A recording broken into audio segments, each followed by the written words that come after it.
Bienvenidos amigos y amigas de EWTN y de Radio Católica Mundial. Soy Alejandro Bermúdez en una edición muy especial de Cara a Cara, su programa que se transmite desde este cuartel general de EWTN aquí en Birmingham, Alabama. Un gusto estar nuevamente con ustedes.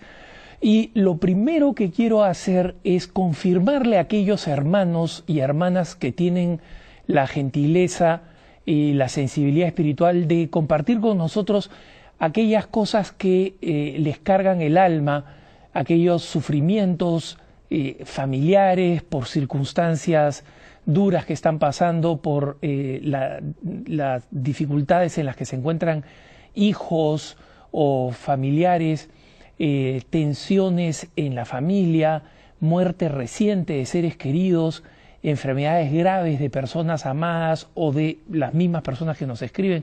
Y quiero una vez reiterarles que para nosotros es un momento y una ocasión para rezar sincera y genuinamente por ustedes. Y también quiero que sepan que es una gran oportunidad para implorarles la limosna espiritual de poder ofrecer esos sufrimientos al Señor. Recuerden ustedes que, como nos decía el Papa Juan Pablo II en la Salvifici Doloris, existe un enorme valor redentor del sufrimiento, y todos estos sufrimientos por los cuales nosotros rezamos, por los cuales el Señor desea alivio para ellos, son sin embargo en ese tiempo, en ese curso temporal del sufrimiento, una ocasión para ofrecer. Y me atrevo con algo de vergüenza suplicar que algo de ese sufrimiento pueda ser ofrecido al Señor por el bien de este apostolado que realizamos a través de EWTN. Gracias especialmente a los que nos han escrito con ideas, con inquietudes a través de caraAcara@ewtn.com. Síganlo haciendo, todos sus correos electrónicos son leídos meticulosamente. No todos, en realidad, en general no podemos responder personalmente a ellos, pero muchos de ustedes se habrán dado cuenta que varios de los temas que nosotros abordamos aquí y además varias de las preguntas y respuestas que nos dan en alguna ocasión, en alguno de los programas que hacemos, se inspiran en estas preguntas o consultas que ustedes nos envían. Así que siéntanse en confianza, porque ninguna de esas inquietudes van a caer en saco roto. Dicho esto, estoy muy contento porque tenemos a una persona muy importante, extremadamente capacitada para hablar de uno de los temas más centrales en la experiencia de nuestra fe católica en todo el continente y no solo México. Me refiero al tema sorprendente de la Virgen de Guadalupe, que no solamente es el centro de atención de la devoción de millones de católicos, no solamente en México, sino en toda América y en muchas partes del mundo, incluyendo quien les habla, sino que no es tan conocida, o a veces es mal interpretada, la riqueza simbólica y comunicacional que esta imagen riquísima de mensajes contiene. Y para poder hablar un poco de esta riqueza casi ilimitada de lenguaje que tiene la Santísima Virgen de Guadalupe, hemos invitado a el hombre, la persona que más conoce en este momento de este tema. Me refiero a Monseñor Eduardo Chávez, mexicano, obviamente, y una de las personas que ha investigado con mayor pasión y con mayor precisión este tema. Tenemos el gran honor, en consecuencia, de contar en este programa con Monseñor Eduardo Chávez, así que vamos a irnos a una breve pausa y cuando volvamos en torno al maravilloso misterio de Nuestra Señora de Guadalupe, cara a cara con Monseñor Eduardo Chávez tras el colte. No se vaya.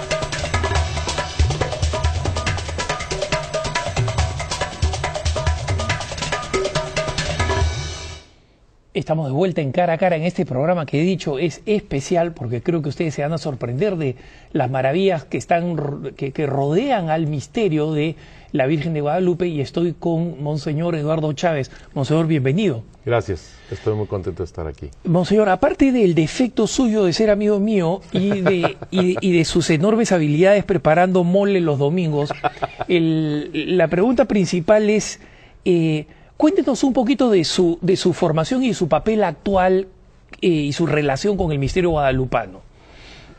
Bueno, mira, desde 1978, 77, por ahí, comencé a estudiar la Virgen de Guadalupe como seminarista todavía. Después, en 1983, me encontré con Monseñor José Luis Guerrero, que llegaba a Roma, porque él había sido designado junto con otro equipo de la Comisión Histórica para la Causa de Canonización de San Juan Diego. Él me pidió ayuda para ver cómo podía citar los documentos antiguos, sabiendo que yo estaba estudiando historia, y eso me ayudó cantidad. Aprendí muchísimo de Monseñor José Luis Guerrero y de muchos otros, como el Padre Mario Rojas, como tantos y tantos otros. No quiero dejar a un lado a nadie, porque todos han tenido algo que ver con la Virgen de Guadalupe muy importante.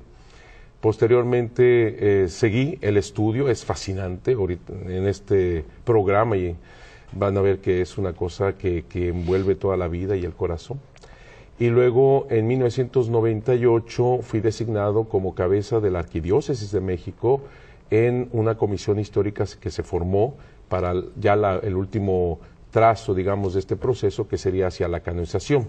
Como cabeza de esta comisión histórica estaba el doctor Fidel González Fernández, que trabaja en el Vaticano. Y junto con Monseñor José Luis Guerrero hicimos ahora sí que este trío para ver todo lo referente a la canonización de San Juan Diego, documentos y demás.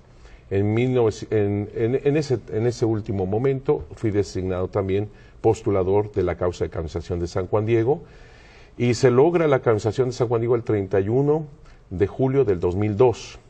Y no he dejado de estudiar todo lo referente a la Virgen de Guadalupe. Se funda el señor cardenal Norberto Rivera Carrera, funda el Instituto Superior de Estudios Guadalupanos en el 2003. Y a la fecha seguimos continuando este estudio, pero ya insertados plenamente en la Basílica de Guadalupe, donde soy canónigo de la Basílica y director general del Instituto Superior de Estudios Guadalupanos. Monseñor Enrique Gleni ha tenido la gentileza, así como el Venerable Cabildo de Guadalupe, de nombrarme también asesor cultural de la Basílica. Monseñor, vayamos un poco al principio. No todo el mundo sabe, digamos, los católicos en general y quien les habla, tiene un aprecio enorme por Nuestra Señora de Guadalupe, la patrona no solamente de México, de la emperatriz de las Américas, porque es una aparición mariana, una aparición en las condiciones que tenemos, en el sentido que tiene una condición particular, su imagen queda impresa en una tilma. Es una imagen bella, es una virgen mestiza, y consecuencia que toca el alma de nuestras naciones mestizas. Pero la aparición de la Virgen produce un fenómeno histórico que muy poca gente conoce, ¿no? Su aparición produce un fenómeno histórico y un cambio sustancial en el tránsito, digamos así, del paganismo hacia la fe en México. ¿Nos puede contar un poquito estos detalles históricos y lo sorprendente e inusual que significó el papel de la aparición de la Virgen de Guadalupe? Sí, cómo no, y que sigue haciéndolo, porque es siempre presente y trasciende espacios, porque efectivamente su aparición fue del 9 al 12 de diciembre de 1531 en el Tepeyac, a una legua y media, como decían antiguamente, hacia el norte de la Ciudad de México. Actualmente es parte de la Ciudad de México, pero trasciende. Actualmente es patrona de todo el continente americano y desde 1935 patrona de Filipinas. Así que su trascendencia es tan grande, y como muy bien hace referencia, se ha dado una conversión como nunca se dio en la historia de la Iglesia Católica. Fue una cosa impresionante, porque una de las cosas que subraya Juan Pablo II, y tiene toda la razón, es el ejemplo, es el modelo de evangelización perfectamente inculturada. Y es lo que hace la Virgen Santísima de Guadalupe. Y quiero decir que la conversión fue espectacular en medio de los indígenas, pero también de los españoles. Eso casi la gente no lo sabe, que uno de los documentos más antiguos se llama Información de 1556. Si estamos hablando de que la aparición es en 1531, en 1556 relativamente es breve el tiempo que se da este documento, en donde se habla de cómo son los españoles los que van en masa, claro, mucho menor número de lo que son los indígenas, ya que obviamente los millones de indígenas que había en México, viene esta conversión verdaderamente espectacular, maravillosa, y que todo el mundo habla, ¿eh? En muchas ocasiones han tratado de poner como en duda esto, pero no hay forma de hacerlo, ya que están los documentos ahí presentes de toda esta conversión. Por ejemplo, Fray Juan de Zumárraga, el obispo de México, en 1529, estamos hablando de 2 años antes de la aparición, está verdaderamente en una situación terrible. Desesperado. Estaba, desesperado, verdaderamente terrible, no por causa de los indígenas, sino por causa de sus mismos paisanos, conquistadores, algunos de ellos. Estoy hablando de algunos españoles, para que ninguno de la madre patria se me vaya a sentir. Son algunos españoles quienes tratan de incluso asesinar al obispo.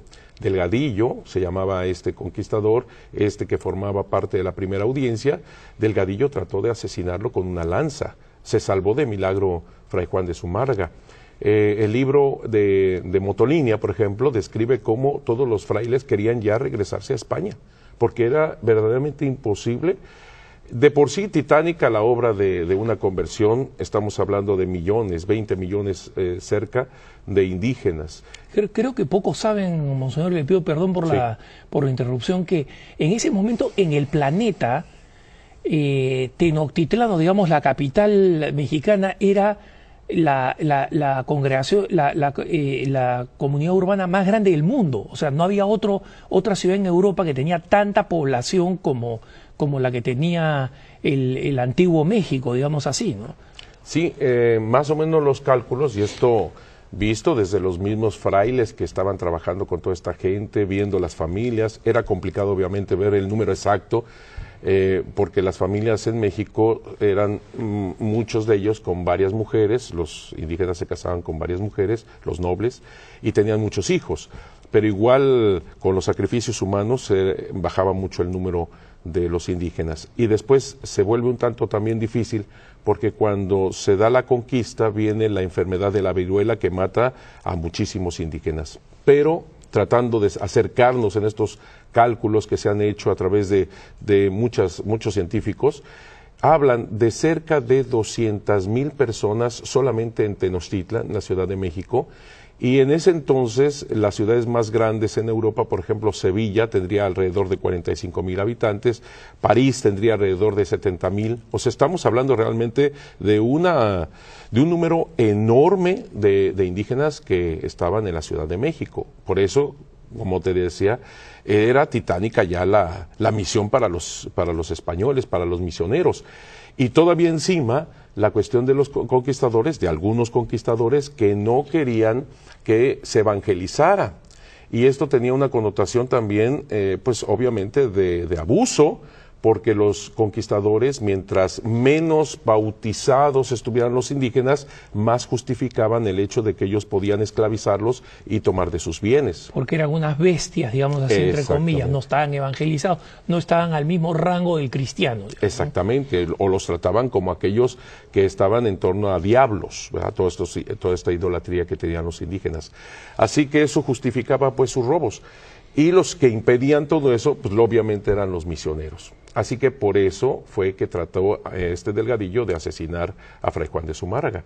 Le escribe al rey, está la carta en Simancas, le escribe al rey Fray Juan de Zumárraga diciéndole: si Dios no provee con remedio de su mano, está la tierra en punto de perderse totalmente.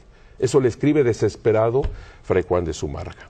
Por eso, cuando se aparece la Virgen de Guadalupe, es tal la fuerza que viene una conversión de todos los indígenas de una manera espectacular, Llega un momento en que Fray Juan de Zumárraga le escribe al rey, estoy hablando de 1539, estamos hablando de apenas 8 años después de la aparición del 31, y Fray Juan de Zumárraga cambia totalmente la manera de sentir su corazón, porque le dice al rey que la universal reformación, así le llamaba la reformación que usted quiere, la universal reformación va a salir de México, va a salir de las Indias.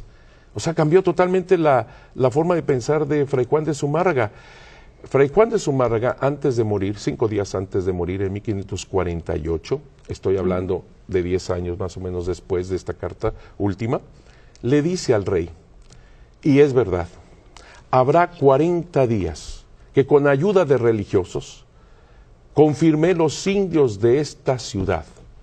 Pasaron de 400,000 ánimas los que recibieron el óleo, a lo cual atribuyen mi muerte, y yo la tengo por vida, y muy contento salgo de ella. O sea, Fray Juan de Zumárraga, después del misterio guadalupano, tiene que confirmar, o sea, dar el sacramento de la confirmación a 500,000 de personas, prácticamente 400,000, medio millón de personas. ¿Lo dice? Y atribuyen que el esfuerzo colosal de esto es lo que probablemente lo agotó hasta ir a la muerte, pero él la veía como, o sea, después de haber hecho esto, de haber traído a la Iglesia Católica todo este ejército de fieles convertidos,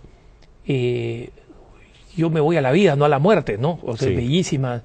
Ahora, Monseñor, usted nos ha explicado muy plásticamente el abismo que había entre la pre-Guadalupe y la post-aparición de la Virgen de Guadalupe. Háblenos un poquito de la aparición de la Virgen de Guadalupe. ¿Qué es lo que, fuera del fenómeno de la aparición, crea esta transformación radical en los indígenas? Porque hay que comprender que, si bien toda aparición mariana es un maravilloso episodio, muchas de estas apariciones marianas en realidad pueden ser considerados desde el punto de vista humano fracasos. Hablamos de la Salette, que nunca le hicieron caso y efectivamente terminaron corrompiéndose las uvas en toda Francia como ella había prometido, y muchas otras así que no terminan, digamos, de producir los efectos. Pero yo no creo que exista una aparición mariana que ha tenido que ha producido este cambio tan radical en una población. Entonces, háblenos un poquito por qué la Virgen de Guadalupe le habla de esta manera tan impresionante a su pueblo, ¿no? Es una de las preguntas más interesantes, porque lo sigue haciendo la Virgen de Guadalupe.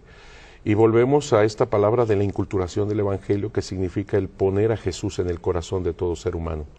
La Virgen de Guadalupe hace una verdadera inculturación, y para que todos nuestros hermanos nos entiendan, es ella quien sabe tomar lo que dice el Concilio Vaticano II, las semillas del Verbo, lo bueno y verdadero que ya se encuentra en todo ser humano, y las lleva a la plenitud en su Hijo Jesucristo nuestro Señor. Es bueno recordar que, así como hemos visto los antecedentes españoles, también es importante señalar un poquito los antecedentes indígenas para entender esta pregunta que me estás haciendo. Los indígenas, recordemos que son conquistados en 1521. Ellos están en una depresión terrible, y quiero señalar que no fue una guerra tan fácilmente, tan simplemente entendida en el sentido de españoles contra indígenas. Hay que recordar que los españoles tuvieron aliados indígenas que fueron en contra de los aztecas. Así que los que salen perdiendo en todo esto inicialmente son los aztecas. Y digo inicialmente porque después los españoles toman a todos los indígenas como vencidos. Eso es verdad. El caso es que los indígenas están en una situación dramática de que han sido derrotados, pero no entendamos solamente militarmente, sino que han sido destruidos en sus creencias, porque ellos tenían a sus dioses tan íntimamente unidos y estaban peleando en relación y con relación a sus dioses. Luego, la enfermedad de la viruela, que mata a la mitad de la población, es un dramatismo indescriptible. cómo familias enteras morían y francamente, dicen ahí los escritos, cómo tiraban la casa familiar encima de toda la familia muerta, como sepulcro. Fue una cosa verdaderamente espantosa. Luego otra cosa, los franciscanos queriendo ayudar a los indígenas y que ellos veían a su idolatría correctamente, lo tengo que subrayar, como eso que los desviaba del camino verdadero. Les decían demonios, engañadores, etcétera, pero ya te puedes imaginar el drama de los indígenas cuando están tumbando los ídolos y los templos. Los indígenas decían, una civilización, un pueblo, no se puede construir sin antes construir el templo. Así que los franciscanos, al tumbar los templos, para ellos les está tumbando no solamente un edificio, les está tumbando su cultura, todo, absolutamente. Así que están viviendo un drama espeluznante, la verdad, terrible. En ese momento también hay situaciones cósmicas que los indígenas interpretan como el fin del mundo. Por ejemplo, ellos ven un cometa y para ellos el mundo se está despedazando porque ellos pensaban que a través de los sacrificios humanos, los dioses, especialmente el sol, necesitaba de su sangre, de su corazón, para poder sobrevivir y el universo entero seguir girando y dar la vida. Ahora ya no hay más sacrificios humanos. Evidentemente los conquistadores y los misioneros detuvieron los sacrificios humanos. Es que es obvio, ¿no? Y para los indígenas eso significaba cómo poder alimentar a todo este universo. Los indígenas no tenían una visión solamente de su nación como si fuera bordeada por fronteras, sino que ellos veían hacia arriba y decían desde Tenochtitlan, nosotros alimentamos al sol, la luna, las estrellas, el universo. Claro. Imagínate la mentalidad. Una responsabilidad universal, digamos. Claro. Se habían puesto encima de sus hombros una responsabilidad fuera de todo, ¿verdad? Y ahora resulta, ¿quién los va a alimentar? Ellos decían, nosotros fuimos sitiados en la guerra de conquista alrededor de cerca de 90 días. Sin agua, sin comida. Eso fue lo que resistimos. Se empezaron a comer ahí todo lo que encontraban, todo, lagartijas, lodo, no, una cosa espantosa. Pero ellos decían, ¿cuánto más van a durar estos dioses? O sea, el universo está a punto de terminar. Y luego hay 3 temblores. Para los indígenas, ellos pensaban en sus profecías de que el mundo iba a terminar en 4 movimientos, es decir, en 4 temblores, en 4 terremotos. Y habían sucedido 3 en 1530. O sea, ellos están, bueno, y luego todavía hay un eclipse de sol. La luna se está devorando al sol. Todo esto hace que el indígena está verdaderamente en una depresión terrible. Es el momento cuando Zumárraga también dice esta frase, si Dios no provee con remedio de su mano, está la tierra en punto de perderse totalmente. E intervino Dios a través de Santa María de Guadalupe.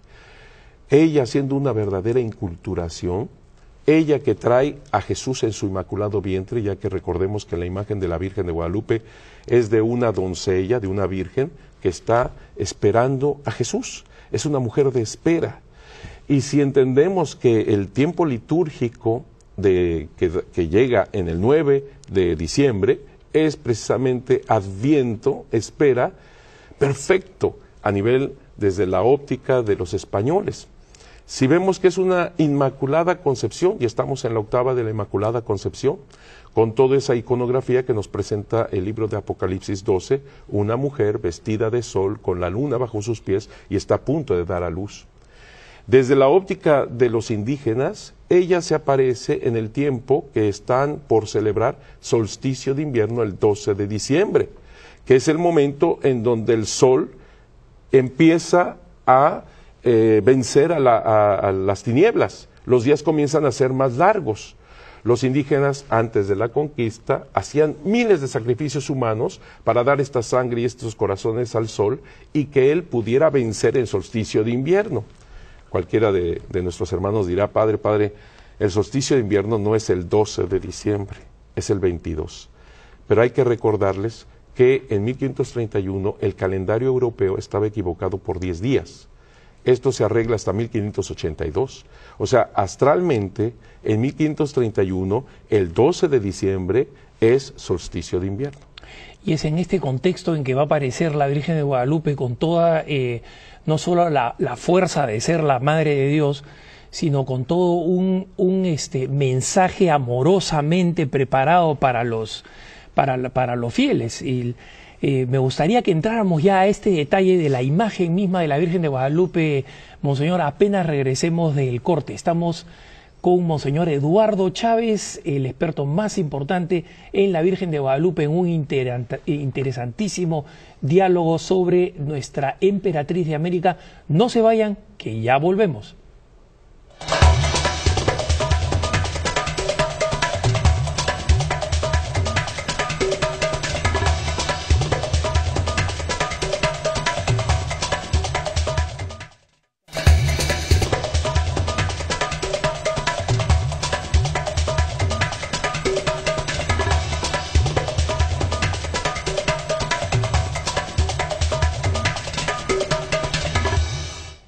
Seguimos con Monseñor Eduardo Chávez en esta edición especialísima de Cara a Cara, hablando de la gran significación histórica y su proyección al presente y al futuro de la aparición de nuestra querida y amada Madre, Nuestra Señora de Guadalupe, que es la patrona y emperatriz de las Américas y de Filipinas. Monseñor, lo había interrumpido, bueno, yo no, el corte, ¿no? Así que no me eche la culpa. Lo había interrumpido en el momento en que usted nos explica este momento culminante. Hay una gran tensión ahí, ¿no? Por un lado, el tremendo pesimismo cultural de del pueblo nativo y comparado a ello la frustración evangelizadora de Monseñor Zumárraga, que era un buen hombre, un hombre que quería, digamos, evangelizar al pueblo, pero llegan entonces aún a este punto muerto, y es ahí donde sucede este milagro de Dios, este milagro mariano. Yo lo diría, es el encuentro de Dios a través de Santa María de Guadalupe, porque hay que recordar que exactamente en su vientre está Jesús. Es una mujer embarazada, por eso la imagen trae esta cinta oscura arriba del vientre. Algunos han dicho, verdaderamente entendían que Jesús está ahí, y sí, no lo dudo de ninguna manera, que entendieron perfectamente que es una mujer embarazada y que Jesús es el centro de su imagen. Tenemos en el Museo de la Basílica obras del siglo XVII, del siglo XVIII, en donde los pintores hacen una copia de la imagen de la Virgen de Guadalupe y la ponen con la Santísima Trinidad. Así que pintan Dios Padre, Espíritu Santo y el Hijo. Saben perfectamente que está en el vientre de ella. Así que sí entendieron perfectamente que se trata el centro de Jesús. Y luego, a nivel de los códices, comparando los códices, hay una flor de 4 pétalos que está a la altura, en el vestido, que está a la altura del vientre, en donde para los indígenas, según la referencia con los códices, lo subrayo porque a veces se ha dado un poco esto de buscarle a la imagen que ven dragones o Adán y Eva o que ven cosas. Eso no se puede sustentar. Hay ocasiones que las personas en su devoción ven este tipo de cosas, yo le llamo una devoción personal.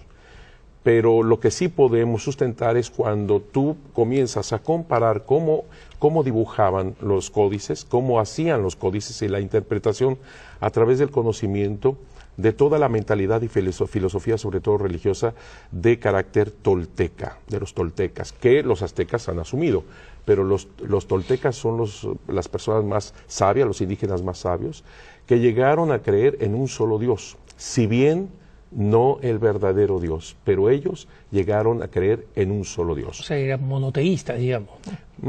Se podría acercar a este tenor, pero en realidad vamos a llamar filosofía religiosa porque todavía no es realmente lo que nosotros podríamos llamar como la revelación. Ahí tenemos que ir con mucho cuidado, porque si bien los toltecas hablan del dios Ometeotl, pero era un dios alejado, era un dios que no le importaba el ser humano. Y lo dice así en Netzahualcóyotl. Tú, Tloquenahuaquil, Pamenohuani, Teyocoyani, Moyocoyotzin, tú eres el único Dios vivo y verdadero, pero estás lejos de mí. No me amas, no me quieres, te burlas de mí, te ríes de mí. Me has lanzado a este mundo solamente para morir. ¿Dónde estás? Decía Netzahualcóyotl. ¿Dónde estás, Tloquenahuaque? ¿Cómo quisiera cantar tus flores? Es decir, ¿cómo quisiera vivir en tu verdad? Así que está hablando de un solo Dios, pero alejado, que no le importa el ser humano.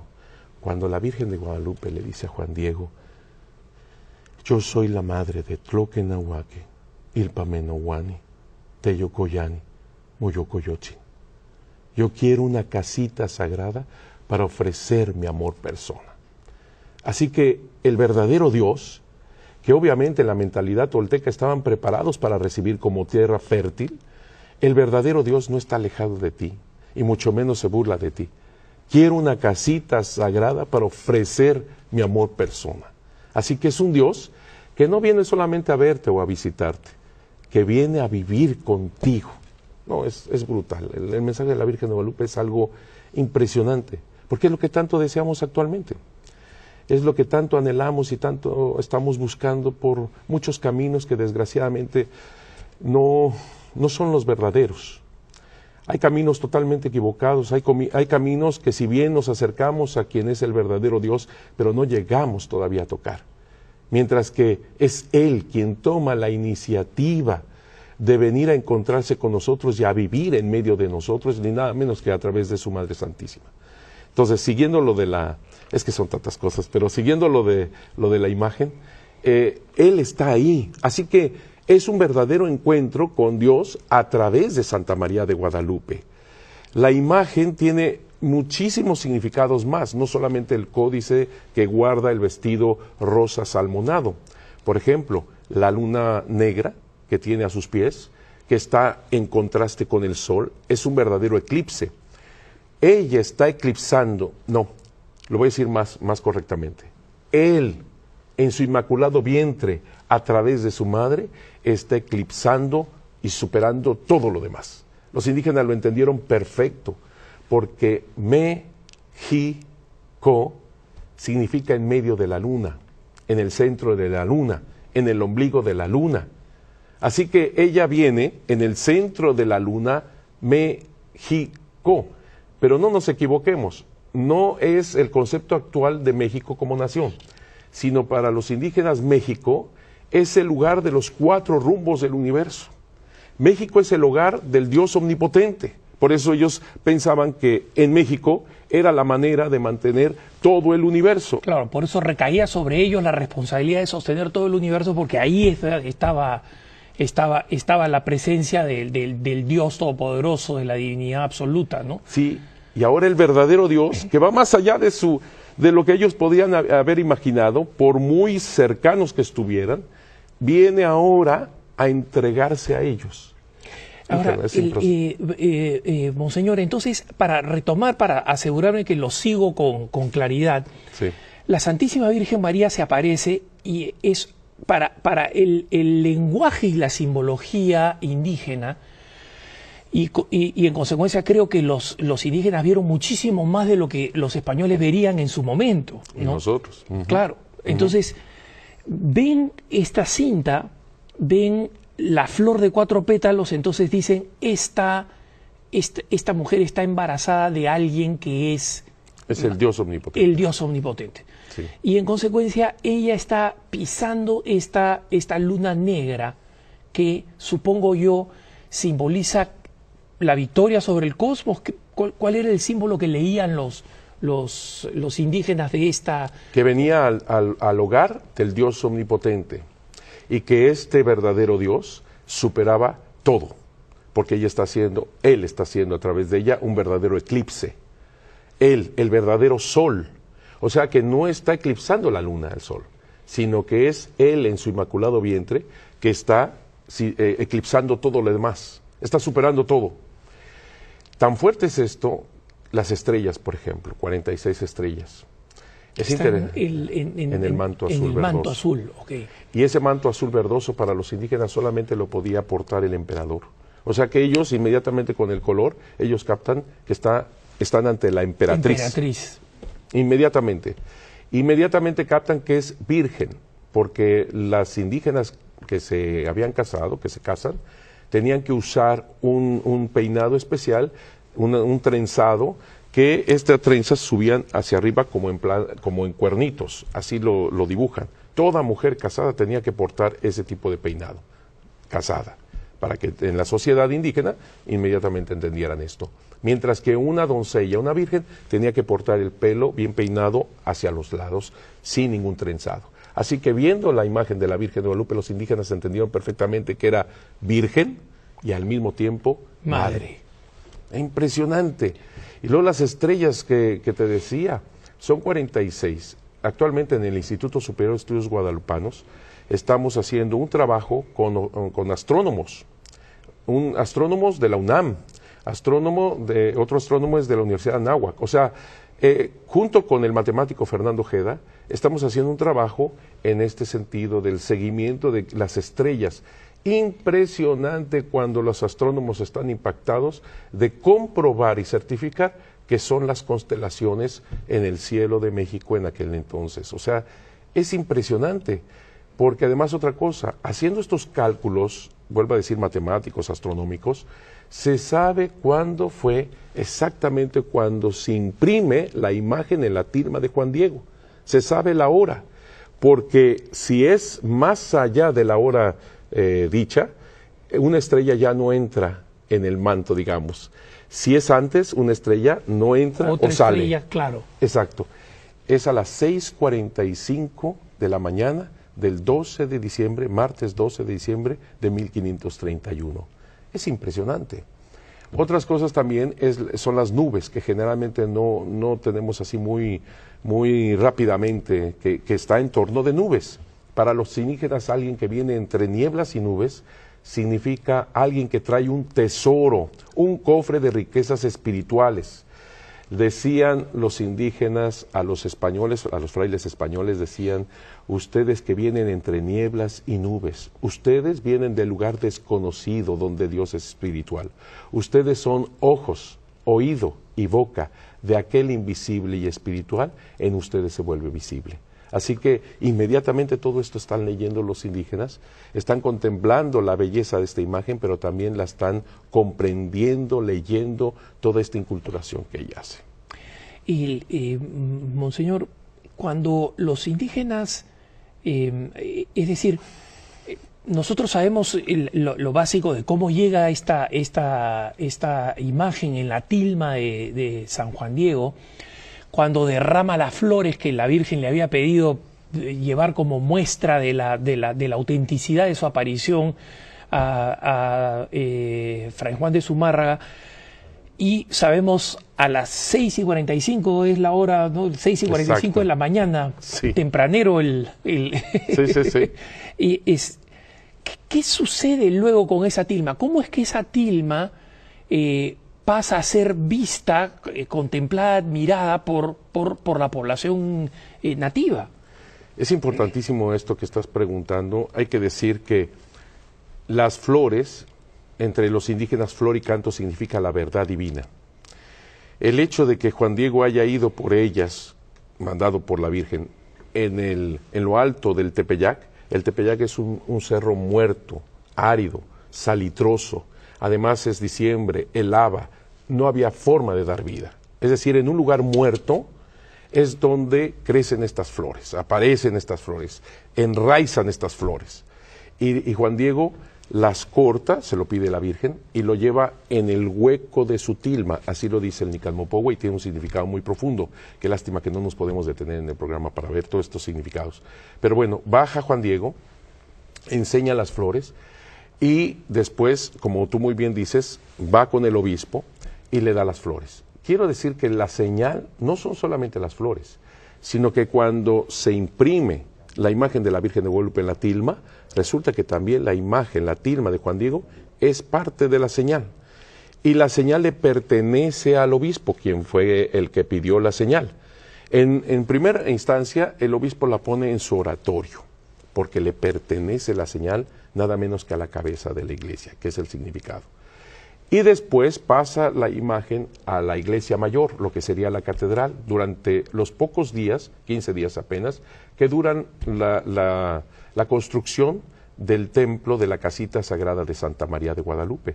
Es interesante que la Virgen de Guadalupe le haya pedido una casita sagrada, que nosotros entendemos templo católico, que entendemos iglesia católica, porque recuerden que para los indígenas un templo significaba civilización. En otras palabras, lo que le pide la Virgen de Guadalupe es una nueva civilización en donde Dios omnipotente estará como centro de esto. Y esto es la Eucaristía. Así que la Virgen, la imagen de la Virgen de Guadalupe es puesta en esa humilde ermita, el primer templo dedicado a ella, a los pies del Cerro del Tepeyac, en el llano, donde ella lo pidió, y también tiene un significado especial. Y los indígenas comienzan a contemplarla y a leerla. Obviamente los sabios inmediatamente empezaron a leer todo esto y a entender todo lo que estaba diciendo la Virgen de Guadalupe, y tocó el corazón de los indígenas impresionante, y vuelvo a subrayar, también de los españoles, que sin entenderlo con una mentalidad náhuatl, tolteca, ellos entienden perfectamente el gran significado de una imagen semejante. Cómo la Virgen de Guadalupe sigue y sigue y sigue tocando el corazón de todo ser humano. Ella verdaderamente es una inculturación perfecta. Y luego la colocan en ese lugar húmedo, salitroso, que es el Tepeyac. Hay un experimento que a finales del siglo XVIII un científico Bartolache de nombre hizo poner copias semejantes con tela semejante de palma, como palma agave, que es lo que tiene esta tela, la imagen auténtica de la Virgen de Guadalupe. Mandó a hacer 2 copias lo más fiel posible y las puso en el Tepeyac. Solamente 8 años duraron. Todos los colores se convirtieron en negros, cenizos, se empezó a despedazar. A los 10 años la tuvieron que retirar. La imagen de la Virgen de Guadalupe duró 116 años sin ningún tipo de protección, pegada a esa pared húmeda y salitrosa. El lago de Texcoco, que era salado, inundaba la ermita en muchas ocasiones. ¿Cómo es posible que haya perdurado tanto? 481 años tiene la imagen. Luego, no solamente eso, sino también centenares, miles de personas que la tocaban, que la besaban, que la estrujaban. Una anécdota, nosotros después de la canonización de San Juan Diego pusimos una imagen de San Juan Diego a un lado, sin vidrio, era una barniz especial, bueno, lo pusimos ahí. La gente tanto que palmeaba a Juan Diego por las manos más o menos, pues se las llevó, o sea, se acabó. Algo raro. Sí, no, se hizo un agujero, ya estaban tocando la pared. Tuvimos que cambiar la imagen, o sea, en 2 años, en 2 años. Imagínate la imagen de la Virgen de Guadalupe, 116 años sin protección. Y después, por accidente, a finales del siglo XVIII, el platero que estaba arreglando, limpiando el marco, por accidente, tropezó pues su codo con ácido, que ese es el que estaba usando para limpiar el marco, y le cayó encima a la imagen de la Virgen. No le pasó nada. Y quiero aclarar a todos nuestros hermanos que tampoco se hizo un agujero, sino simplemente está chorreada, está la señal de este ácido, pero lo impresionante es que no le pasó nada. ¿Cómo es posible que esta imagen está en una tilma semejante que no tiene preparación, no tiene absolutamente preparación?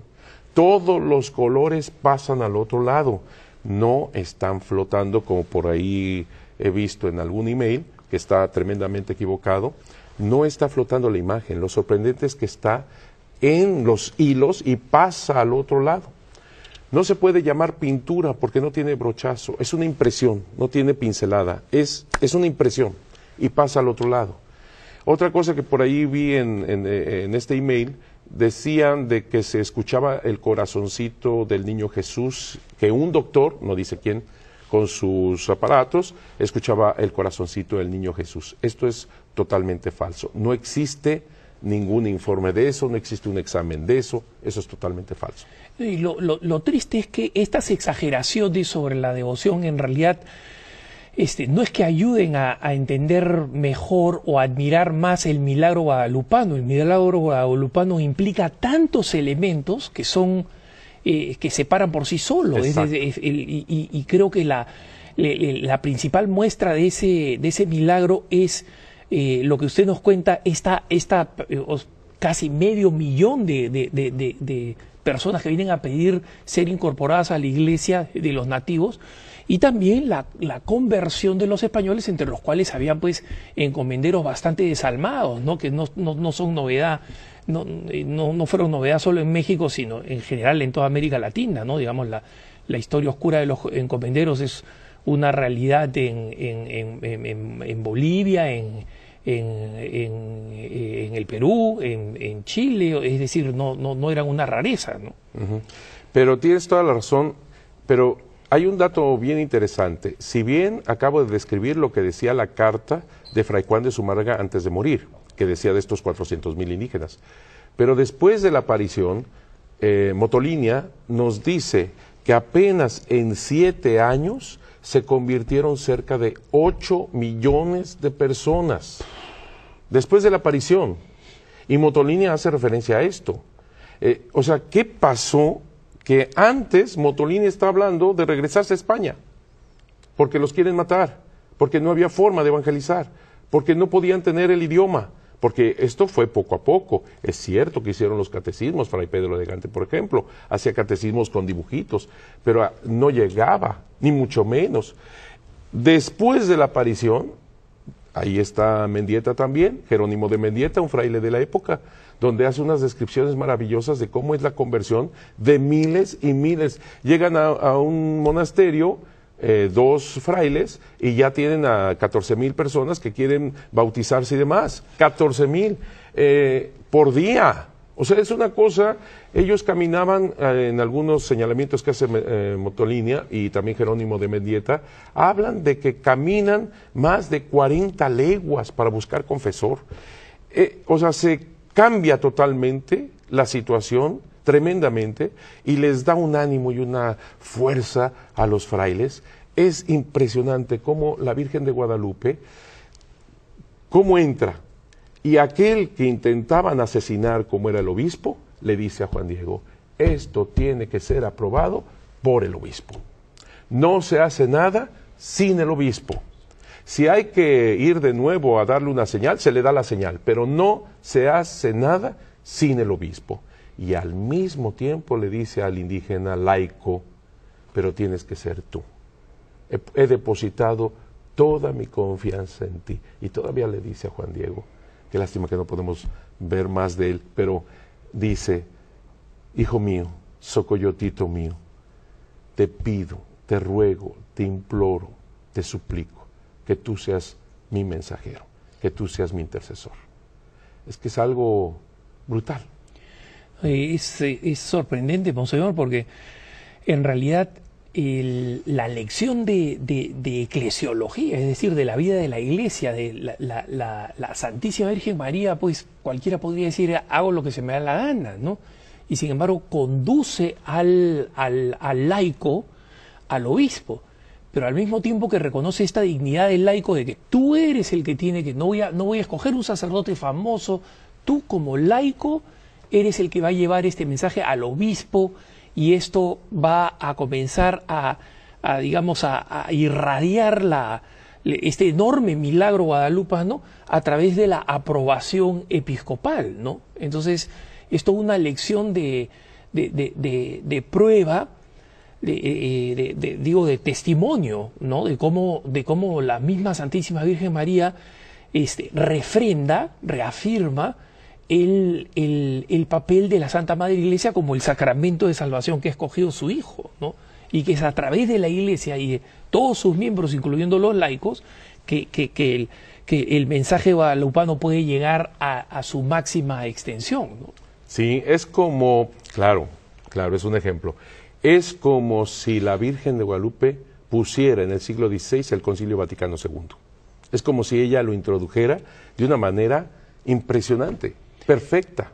¿Por qué lo dice, monseñor? ¿Qué elementos ve usted así agrupados en el milagro guadalupano?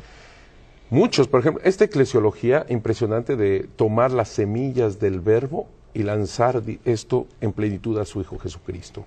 Otra, una mujer en el siglo XVI, ser religiosa es entrar a un convento, basta. Pensar en misionera, jamás. En el siglo XVI, no. Una mujer que quisiera consagrar su vida a Dios era puesta en un monasterio. Sin embargo, ella es la primera discípula y misionera del amor de Dios en el continente. O sea, es exactamente el Concilio Vaticano II, con todas estas disposiciones maravillosas, Lumen Gentium, etcétera, cómo ella la hace una realidad en 1531. Cómo toma esas cosas tan difícil de saber en el corazón humano y que es el anhelo de todo ser humano, como los indígenas que buscaban a Dios, que buscaban el amor, que buscaban la plenitud, que buscaban la paz, la felicidad, como todos nosotros. Ahora, la Virgen de Guadalupe es un fenómeno vivo, en el sentido que hoy día sigue teniendo este enorme poder sobrenatural evangelizador. Usted en tus estudios y todo lo que ha visto, ya para concluir en este programa, Monseñor, pero queremos comprometerlo para un próximo programa para hablar de San Juan Diego, que es toda otra historia fascinante. ¿Ha sido usted testigo de conversiones inesperadas, sorprendentes a los pies de la Virgen de Guadalupe? Pero por supuesto, es que uno que está ahí en la Basílica de Guadalupe es como realmente ser testigos de lo que ella hace. Alguna persona, una periodista me preguntó en Los Ángeles que por qué o de dónde me había salido este amor a la Virgen de Guadalupe, y yo le dije, no, esa no es la pregunta. ¿Cómo no amar a Santa María de Guadalupe, esa belleza de imagen, esa belleza de mensaje, esa entrega total que nos hace de este Dios omnipotente? No, la pregunta no es esa, la pregunta es, ¿cómo es posible que ella me siga amando? La pregunta más bien es, ¿cómo es posible que a pesar de mis limitaciones, de mis pecados, de mis faltas, ella sigue insistiendo en poner su bendita imagen y con ella Jesús en mi corazón? Esa es la pregunta. Somos como la tilma, que estamos llenos de nudos, de agujeros, de rasgaduras, pero ella nos ama tanto que pone a Jesús en ella. Y en ella, en nosotros. O sea, es una cosa impresionante. Estos milagros que tú dices de ser testigo, tantos y tantos de verdad, pero yo creo que uno que soy testigo es en uno mismo, porque uno conoce sus defectos y uno conoce tantas cosas que no van. Y cómo ella ha hecho un verdadero milagro en mí, concretamente, ¿verdad? Me dio un sentido de la vida y un sentido de mi sacerdocio en Cristo impresionante. Así he visto muchas personas que, por ejemplo, le piden de la vida, mucho en cuanto a la vida, tener un hijo, y ella se los concede. Todos estos son milagros maravillosos, Monseñor, y como siempre hablar de las grandezas de María nos dejan cortos, así que quiero comprometerlo para un programa más, para poder hablar y abordar todas estas maravillas de la Virgen de Guadalupe. Así que hemos estado con Monseñor Eduardo Chávez, vamos a comprometerlo para estar en uno y si se puede 2 programas más para seguir hablando de estas grandezas. Mientras tanto, les agradecemos la sintonía a Soy Alejandro Bermúdez, estoy en el programa Cara a Cara y por tercera vez, abusando de su confianza y de su generosidad, he traído a Monseñor Eduardo Chávez para que sigamos conversando de este tema que es absolutamente inagotable, ¿no? La Santísima Virgen de Guadalupe, Nuestra Señora de Guadalupe, patrona de América y de las Filipinas. Luego hemos visto emperatriz y hemos visto además toda esta conexión muy poco conocida de la importancia de San Juan Diego canonizado como tal. Y así que, sin más, le doy la bienvenida a Monseñor Chávez. Monseñor, gracias por su tolerancia. No, gracias, de veras es un gran honor, una gran alegría estar aquí contigo. Y de repente lo terminamos enganchando para una cuarta, pero eso vamos a ver si le da la paciencia. Porque yo encantadísimo. Y nosotros, para los hermanos que no han visto los anteriores programas que hemos tenido con Monseñor Eduardo Chávez, han sido programas con una información enorme, poco conocida. Monseñor Eduardo Chávez es la persona que dirige en este momento el instituto que lleva adelante los más importantes estudios e investigaciones guadalupanas para él convertirse en este experto discípulo de probablemente uno de los más grandes guadalupanistas, digamos así, que han habido en la historia, y por otro lado, el postulador de la causa de San Juan Diego.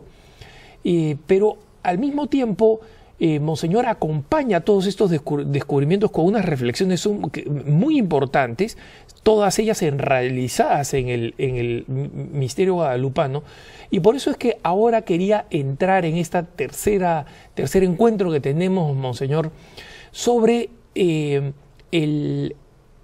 cómo se proyecta todo el misterio guadalupano en el hoy de la Iglesia en el mundo y de América Latina. Nosotros sabemos que el Papa Juan Pablo II le tenía una gran devoción a la Virgen de Guadalupe. Él vino a entregar la exhortación apostólica Ecclesia in America en el Santuario de Guadalupe, es decir, dándole a la Virgen de Guadalupe este carácter ya absolutamente continental. Norteamericanos, canadienses, junto con toda América Latina, vinieron a recibir su copia de Ecclesia in America. Y sin embargo, esto de todas maneras nos quedaron preguntas respecto del último programa y que comienza por aquí, y creo que esto nos sirve de trampolín para ir al presente. Pero nos hicieron algunas preguntas respecto al pasado. ¿Qué pasó con San Juan Diego? Es decir, nosotros nos quedamos en que tiene este gran momento en el último programa, nos quedamos en este gran momento del encuentro con el obispo Zumárraga, pero después de eso, ¿cómo sigue el curso de la vida de San Juan Diego hasta que el Señor lo convoca a su presencia? Bueno, son muchas preguntas, por demás interesantes todas, pero yo quisiera empezar diciendo que muchas gracias. Muchas gracias, porque en estos 3 programas podemos tener un poquito más de tiempo para poder analizar, para poder meterse un poquito más al acontecimiento guadalupano, que como muy bien dices, nos sobrepasa y es muchísimo lo que hay que ver, pero gracias a Dios se tienen estos programas donde se puede avanzar un poco más y que nuestros hermanos conozcan un poquito más profundamente por qué la Virgen de Guadalupe es tan actual, el mensaje y la imagen. Así como me preguntaba sobre San Juan Diego vive en una pequeña choza que le dio oportunidad a Fray Juan de Zumárraga, el obispo, de hacer a un ladito de la antigua ermita que se le dedicó a la Virgen de Guadalupe en el llano del Tepeyac. Ahí nos quedamos. Esta construcción fue hecha por sus mismos paisanos de Cuautitlán. Recordemos que él nace en Cuautitlán, aunque después se va a vivir a Tulpetlac. Pues bien, él está ahí como verdadero contemplativo, pero también diciendo al mundo entero lo que había pasado. Así que él vive cerca de 17 años cuando muere en 1548, el mismo año que muere Fray Juan de Zumárraga. Su tío había muerto en 1544, el 15 de mayo, y había sido enterrado en la misma ermita. A San Juan Diego se le entierra también en la misma ermita. Eso fue lo que pasó. Ahora, ¿por qué es la importancia de que el Papa Juan Pablo II haya tenido a bien entregar esta Ecclesia in America, este documento maravilloso, a todos los obispos de América, y donde también hace patrona, emperatriz, patrona de todo el continente americano? Para el amor de Dios, a través de la Virgen de Guadalupe, no hay fronteras, no hay divisiones. En Ecclesia in America, Juan Pablo II pone una parte muy importante de todo lo que estamos comentando. El acontecimiento guadalupano, la Virgen de Guadalupe es el modelo de evangelización perfectamente inculturada. Ella pone a Jesús en el corazón. ¿Quién dijo esta frase que toma Juan Pablo II en Ecclesia in America? Nada menos que el episcopado de Estados Unidos de América. El episcopado norteamericano dice esta frase que toma un polaco, Juan Pablo II, para lanzarlo al mundo entero. Y hago referencia ahora sí a las nacionalidades, porque volvemos a lo mismo. para el amor que nos trae la Virgen de Guadalupe, que es el amor mismo de Dios. Somos su única familia. Por eso ella pide una casita sagrada para ofrecer su amor persona. Es decir, somos la única familia de Dios. Y al pedir una casita sagrada, como ella lo define, para los indígenas está pidiendo un templo. Y recordemos que para los indígenas templo significa civilización. Así que ella pide y se está construyendo en el corazón de cada ser humano la civilización del amor de Dios, cultura de la vida. Me da muchísimo gusto, de verdad lo digo con toda sinceridad, que en Estados Unidos de Norteamérica sobre todo se ha tomado como bandera a favor de la vida, desde la concepción hasta cuando el Señor nos quiera ante su presencia, a la Virgen de Guadalupe. ¿Por qué cree que es esto? ¿Cuál es la conexión? Porque esto es una conexión que para los grandes militantes pro vida que tengo el honor de conocer, les resulta absolutamente natural. Pero no es la única imagen que tenemos nosotros de la Santísima Virgen puesta en estado de dulce espera, digamos así, en estado de buena esperanza, como se decía antaño, ¿no? Y sin embargo, ella es la que es escogida como emblema, como estandarte, cuando uno va a la gran marcha pro vida de cientos de miles de personas que van a Washington D.C., los estandartes de la Virgen de Guadalupe están por todos lados y no solamente portados por nuestros hermanos hispanos, sino por todos, por los participantes, ¿no? ¿Dónde ve usted la conexión de esto, monseñor? Yo creo que lo que has dicho exactamente, pero yo creo que hay más, porque la misma imagen toca el corazón, como se lo tocó a los indígenas. Quiero hacer referencia a algo muy indígena, pero que en otros programas no habíamos aclarado bien, y me parece una de las cosas más impresionantes y que no hace mucho se descubrió en el 2008.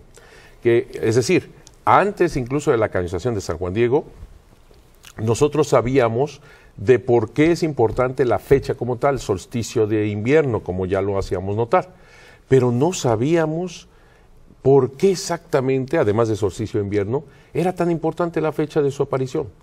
Esto es una verdadera inculturación que algunos de los hermanos que han escrito en contra de la aparición, pues no lo alcanzan a ver, incluso dicen, por ahí buscaron una fecha inventada, ¿verdad?, para esto de la aparición. No tienen idea, porque el 12 de diciembre de 1531, toda la fecha en sí guarda para mí un misterio que gracias a Dios se ha develado, en donde podemos afirmar que si bien es solsticio de invierno, el sol vence las tinieblas, es la fecha cuando se celebraba una de las grandes fiestas de los indígenas que se llamaba Panquetzalistli. Esto que estoy nombrando no es un ídolo, es una fiesta, así se llamaba. Para esa celebración de Panquetzalistli se tenían 80 días de lo que llamaban cuaresma, o sea, sacrificios, etcétera. Sacrificios, o sea, se perforaban la nariz, la lengua, las piernas, las orejas, etcétera. O sea, hacían penitencia 80 días en serio para estas fiestas de Panquetzalistli, donde se tenían un montón de sacrificios humanos, supuestamente para dar el corazón y la sangre a los dioses.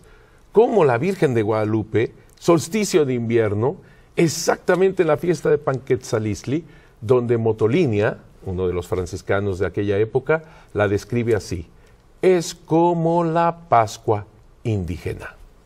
Esto es brutal, maravilloso. ¿Por qué? Porque exactamente está haciendo una síntesis perfecta. El Evangelio, digamos el eje del Evangelio, es la encarnación del Verbo y la Pascua, como dice San Pablo. ¿De qué hubiera servido que Cristo se hubiera encarnado si no hubiera resucitado? Claro. Exactamente en ese momento. Y esto es sumamente importante porque ella detiene los sacrificios humanos. Me explico. Los españoles y los misioneros, los conquistadores, perdón, y los misioneros habían detenido como detendríamos nosotros los sacrificios humanos.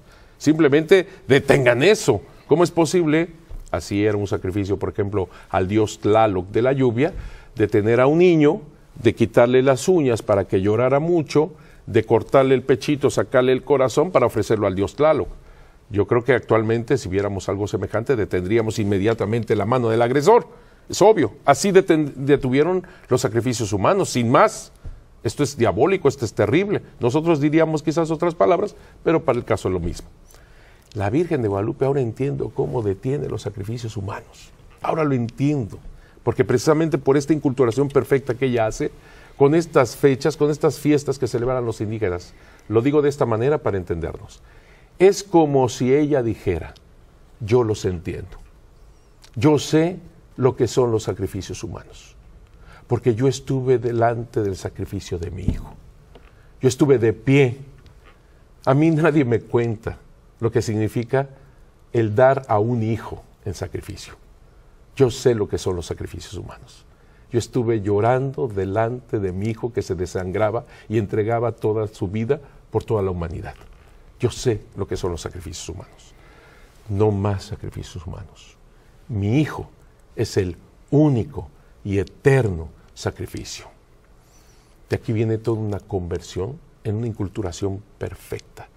Y esa inculturación sigue y sigue. Y me parece que por ahí es la explicación de cómo tomamos a la Virgen de Guadalupe como protectora de la vida. Claro, porque el aborto legal es una nueva forma de sacrificio humano, es una nueva forma de paganismo, de culto al demonio en el fondo, ¿no? Por supuesto. Así que ahora entiendo, si bien quizás personas que no tienen una mentalidad indígena, por supuesto, pero logran captar esto, que la Virgen de Guadalupe, no cabe duda, toca el corazón de todo mundo. Yo me acuerdo de una persona, una señora ya grande, que estaba rezando su rosario delante de una clínica de aborto en Viena. Fíjate dónde, en Viena. Y me acuerdo que tenía la Virgen de Guadalupe, ahí la tenía, en fin. Yo llegué a felicitarla, le dije, señora, la felicito. Y mire, usted aquí solita, le dije. Ella me dijo, no estoy sola. La Madre de Dios me acompaña. Así que ella se hace entender, ella sabe tocar el corazón, ella sabe hacer esta inculturación del Evangelio. Eso tocó el corazón también, obviamente, de todas las personas que incluso sin conocer profundamente la historia, hay una conversión. Esto nos lo hace ver también Juan Pablo II, porque precisamente en Ecclesia in America habla de esto. Ella es la estrella de la evangelización. Ella hace que nosotros vayamos a Jesucristo nuestro Señor. ¿Cómo me acuerdo de Juan Pablo II? Esto sí, para ver la actualidad de todo lo que ella hace, de cómo cuando se iba a canonizar Juan Diego, estábamos viendo toda la cuestión de los vuelos y todo esto, porque yo fui secretario de esa quinta visita del Santo Padre a México, cosa que me honra muchísimo. Y en esos días de arreglo de todo esto, de organización, me acuerdo que le dijeron los médicos de cabecera del Santo Padre, no vaya a México a canonizar a Juan Diego. Canonícelo aquí en el Vaticano, no vaya a México. Recuerden que ese viaje iba a ser muy penoso para Juan Pablo II, ya estaba muy enfermito, realmente estaba muy mal, muy débil, y él tenía que ir hasta Canadá con los jóvenes, luego a Guatemala y finalmente México. Así que estaba el trayecto muy difícil. Cuando Juan Pablo II, abriendo esos ojos azules que él tenía, vio a todos y dijo, ¿ya acabaron? Y dijo con su manita así, nos vemos en México. Y añadió, yo tengo que ir a México, así sea en silla de ruedas o en camilla, yo tengo que ir a besar la imagen de Nuestra Señora de Guadalupe, porque en esa imagen comenzó todo. Y vino a México, y estuvo en México.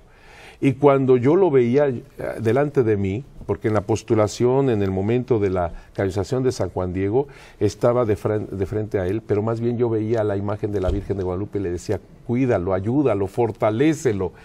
Realmente fue un momento lleno de su protección, lleno de su amor, lleno de su cariño, lleno de todo eso que nos mostró Juan Pablo II, que en la enfermedad, en la debilidad, pero un hombre lleno de la fuerza del Espíritu Santo, lleno de Dios. Hijo, fue de los momentos que más fuertemente habló, si se me permite la expresión, y cómo se ve una inculturación tan actual, tan verdadera, que está tocando a todo el mundo. Ahora, Monseñor, usted fue el postulador de la causa de canonización de San Juan Diego. Y antes de comenzar el programa, hablando un poco de toda esta proyección al futuro que tiene la Santísima Virgen de Guadalupe, me decía que el milagro que llevó a la canonización de San Juan Diego también tiene un carácter emblemático y una lección para el cristiano de hoy. Entonces, no sé si podría explicarnos un poco cuál fue ese milagro, cuáles fueron las circunstancias y un poco la lección. Primero usted me dice que fue para usted siempre personal, pero también para nosotros los católicos, ¿no? Para todos, para todos. Qué bueno que me preguntas eso, porque efectivamente fue un joven de 18, 19 años, Juan José Barragán. Esta persona, pues, estaba en un momento muy difícil de su vida, su familia divorciada, etcétera, muy, muy complicado, y él quiso suicidarse. Fíjate qué interesante, pues, si se puede decir la palabra, pero cómo el milagro que lleva a los altares a Juan Diego es de un joven méxico-americano, un jovencito que intenta suicidarse. Es decir, lo que desgraciadamente mucho ahora vemos. Jóvenes con toda una vida por delante, llenos de plenitud, y sin embargo quieren terminar sus días de esa manera. La total falta de esperanza de un mundo que no da respuestas, pues, para... Exactamente. Quiere suicidarse, va a la cocina, su mamá también hay discusión, en fin, esto se da en México. El departamento donde estaba habitando la mamá con él es más o menos 10 metros de altura, es en un segundo piso, lo digo por lo que sigue. Entonces él quiere suicidarse, va a la cocina, agarra un cuchillo y se trata de clavar el cuchillo. La mamá llega como loca, le quita el cuchillo, pero el muchacho quiere suicidarse. Se va al balcón para lanzarse desde el balcón de su casa, desde la terracita que tienen, y alcanza la mamá a agarrarlo de las piernas. Así que está el muchacho boca abajo, la mamá agarrada de las piernas y gritando: Juan Diego, mi hijo. ¿Por qué se le ocurrió a la mamá decir Juan Diego? Porque todo esto es el 3 de mayo de 1990. La prensa en México, radio, televisión, hablaba de que Juan Pablo II llegaba a México para beatificar a Juan Diego el 6 de mayo. Así que ella tenía en mente Juan Diego porque iba a ser beatificado del 3 de mayo al 6 de mayo, o sea, unos cuantos días. Así que gritó: Juan Diego, mi hijo. La gente que pasaba por ahí veía aquel espectáculo, ¿verdad?, terrible. Incluso se acercó a algún muchacho para, con su cuerpo, a ver si atajaba a este, si se zafaba. Efectivamente, mucho más joven el muchacho, se zafa de los brazos de la mamá, viene de caída de cabeza, rompe el cráneo en el cemento. El muchacho que iba medio a sostenerlo se echó para atrás instintivamente y es el testigo más cercano de que no puso ni las manos, sino que con el cráneo se estrelló en el cemento. Obviamente lo dan por muerto, la mamá baja como loca las escaleras, por situaciones estaba cerrado doble chapa en el edificio, le fue difícil abrir a la mamá, bueno, de aquí a que llega quien le abre, los vecinos ya le habían puesto una sábana al muchacho, lo daban por muerto evidentemente en un charco de sangre, hasta velador había. Llega la mamá y en eso se levanta el muchacho, sangre por todos lados, ve a la mamá, reconoce a la mamá y le dice: mamá, qué golpazo me di. Dijo otra palabra más mexicana y más, ¿no? Pero no la puedo decir, pero está en el expediente: qué golpazo me di. Los doctores después que analizan con rayos X y ven que está roto el cráneo, el líquido encefalorraquídeo está afuera, los doctores que nos están viendo allá en su casa seguramente captan que esto es imposible. Así es imposible que el muchacho todavía se levante, reconozca a la mamá y todavía esté con una fuerza, porque no se dejaba meter a la ambulancia que llegó. Total, lo llevan a la ambulancia, lo llevan al sanatorio y en el sanatorio lo atiende el doctor Juan Homero Hernández Illescas. Trata de inyectarle un sedante, no se deja el muchacho, total. Al final ya lo calman, lo dejan ahí, analizan los doctores qué pasó y simplemente están sorprendidos de cómo es posible que todo este muchacho viva. Lo dejan así, le dicen a la mamá: lo vamos a dejar solamente con oxígeno. Eso fue el 3 de mayo. El 6 de mayo el Santo Padre Juan Pablo II está beatificando a Juan Diego y en la Basílica de Guadalupe. Y en el momento de la consagración, cuando alza la sagrada forma, nosotros lo sabemos porque tenemos el video y tenemos los minutos y segundos de lo que transcurre. En el hospital, el muchacho se levanta. Tiene hambre, pues nada más lo tenían a base de suero. Tiene hambre. Ve comida que le habían llevado a un enfermo a un lado, que estaba dormido. Entonces el muchacho dijo, vénganos tu reino, ¿verdad? Juan José. Empieza a comer y pasa a la enfermera, lo ve, corre por el doctor y le dice, doctor, doctor, su cadáver está comiendo, ¿verdad? Y dice, ¿qué estás diciendo? Que estás como loca. No, no, su muerto está comiendo. Ahí van corriendo los dos, me dice Juan José, porque nos entrevistamos por supuesto, y me dice que vio la cara de la enfermera y del doctor de tal manera que él pensaba que estaba enojado, estaban enojados porque le estaba robando la comida del de al lado. Y entonces, claro, la sorpresa, analizan al muchacho y ven que todo el cráneo está soldado, que las venas, las arterias en su lugar. Esto es imposible. Pues ahí está. En 3 días, al muchacho no le dolía ni la cabeza. Él sale del hospital el 12 de mayo de 1990, pero todo ese tiempo fue para hacer análisis de qué había sucedido. Este es el milagro que hace Dios, porque todos los milagros vienen de Dios, a través del candidato a los altares que es Juan Diego. Que es muy importante la canonización, ¿por qué? Porque la aparición de la Virgen de Guadalupe no es dogma de fe, como la aparición en Fátima, como en Lourdes, no es dogma de fe.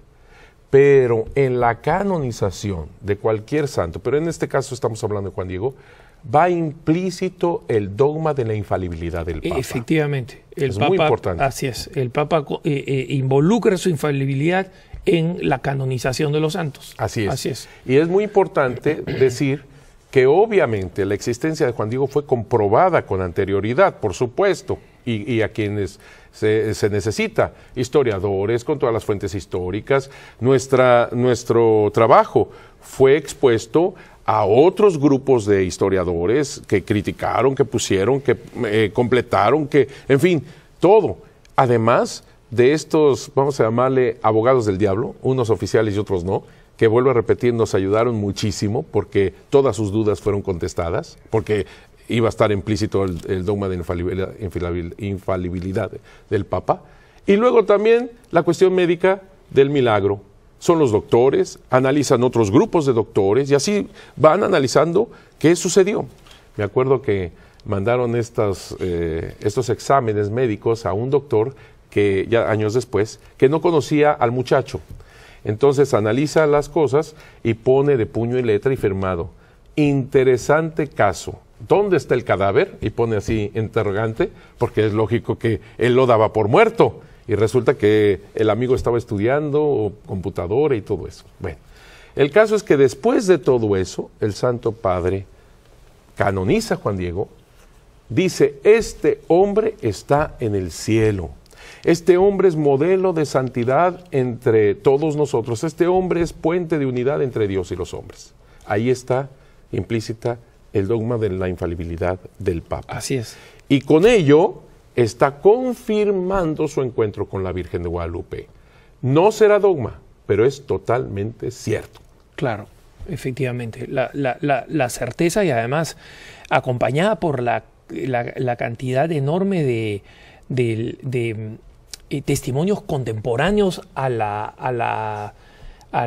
milagro guadalupano, ¿no? Porque los españoles tenían esta costumbre de registrar, pero hasta cuando se caía un clavo, ¿no? O sea, y esta tradición, digamos, de armar archivos y de armar documentos, ¿no? Sí. Que de alguna manera hacen irrefutable el hecho de que aconteció lo que aconteció, ¿no? El fenómeno guadalupano. Usted, Monseñor, me decía también que en el contexto de la nueva evangelización y del papel que tiene Nuestra Señora de Guadalupe, y vamos a hablar un poquito después de eso, no puede ignorarse el vínculo que tiene nuestro hoy Papa Francisco con la Virgen de Guadalupe. ¿Nos podría hablar un poquito de eso? Sí, cómo no.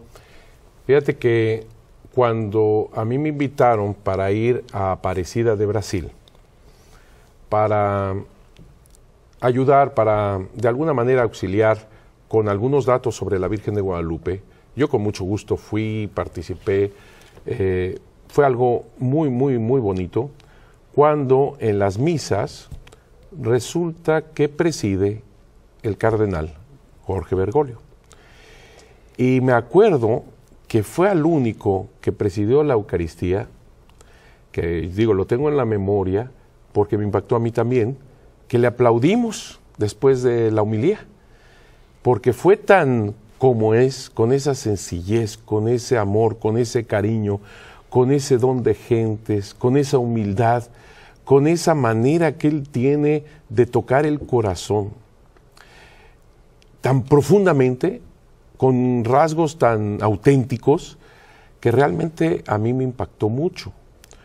Cuando, ahora que fue elegido para ser Santo Padre y que tiene pues este gran ministerio, este gran servicio a la Iglesia, no cabe duda que nos alegramos tremendamente por ser latinoamericano, por supuesto, por todo lo que él tiene, digamos, de gran fuerza, de gran inteligencia, con los jesuitas, etcétera. Pero sobre todo ese lado humano sencillo. Y con respecto a la Virgen de Guadalupe, me da también tremendo gusto el hecho de que sus papás se casaron el 12 de diciembre de 1935, o sea, en la mera fiesta de la Virgen de Guadalupe. Y también 1935, cuando es patrona de Filipinas, Así que muchas cosas así muy fuertes, pero hay algo... Que no era una fiesta en Argentina, es importante destacar eso, no era una fiesta en Argentina. Así es. Ellos no sabían que se estaban casando el día de la Virgen de Guadalupe, ¿no? Así es, o sea, esa coincidencia, pero lo que sí me parece muy importante resaltar es lo que dicen los obispos, incluido él, en Aparecida de Brasil sobre la Virgen de Guadalupe. Cuando dicen que ella preside con el humilde Juan Diego, el Pentecostés en América. Esto es impresionante. Y cuando habla de los Juan Diegos de este mundo, de ahora, de este momento. ¿Cómo interpreta usted, Monseñor, esa referencia a los Juan Diegos de este mundo? ¿Qué significa para los laicos hoy en día esta referencia a los Juan Diegos de este mundo? ¿Cómo deberíamos interpretarlos? ¿Cómo nos lleva a entender nuestro papel, el papel de cada laico en cada rincón, sobre su contribución a la nueva evangelización? Una pregunta muy importante, porque como decíamos en programas pasados, ella, Santa María de Guadalupe, sabe poner el Concilio Vaticano II en el siglo XVI. A mí me parece que la respuesta la tiene el mismo evento guadalupano cuando se ve la situación con Juan Diego. Es decir, Juan Diego, en un momento dado que no es creído por el obispo, le dice manda a otro. Sin embargo, la Virgen le dice, tienes que ser tú, te lo ruego, te lo suplico, lo decíamos la vez pasada. Así que pone en movimiento a Juan Diego, al laico, para ir a hablar con el obispo.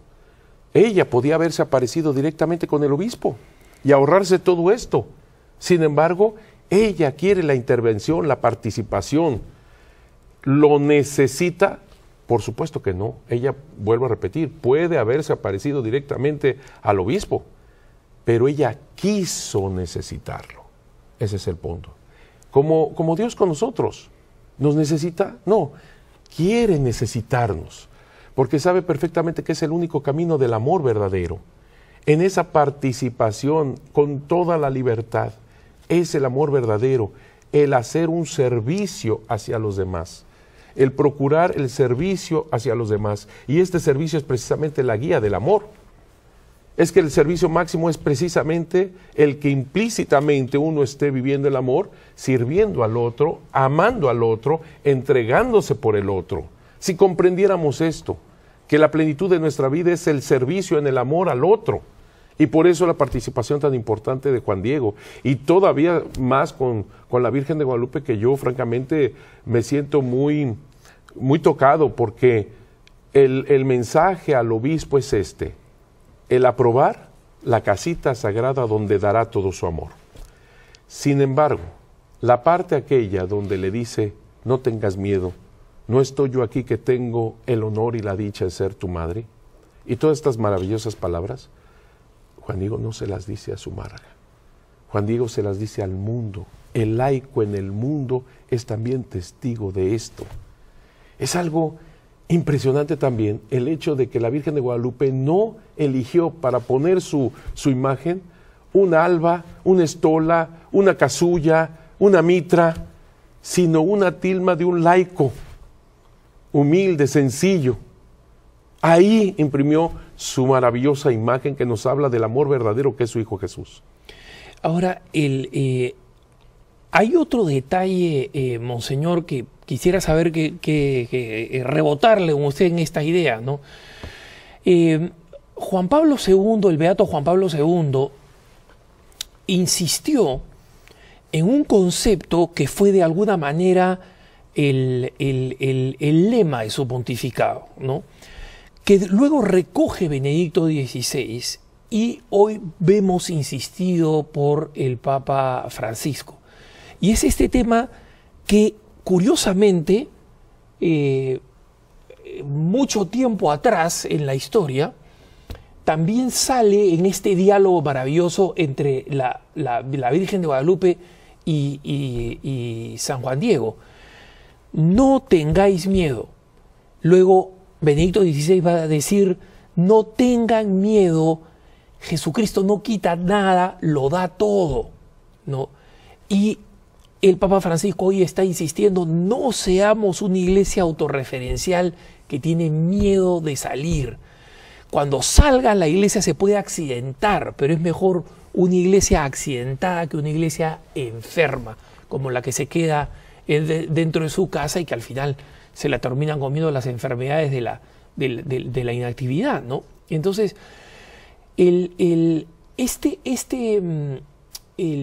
esta conversación que la Santísima Virgen María tiene, Nuestra Señora de Guadalupe tiene, es con un laico, ¿no?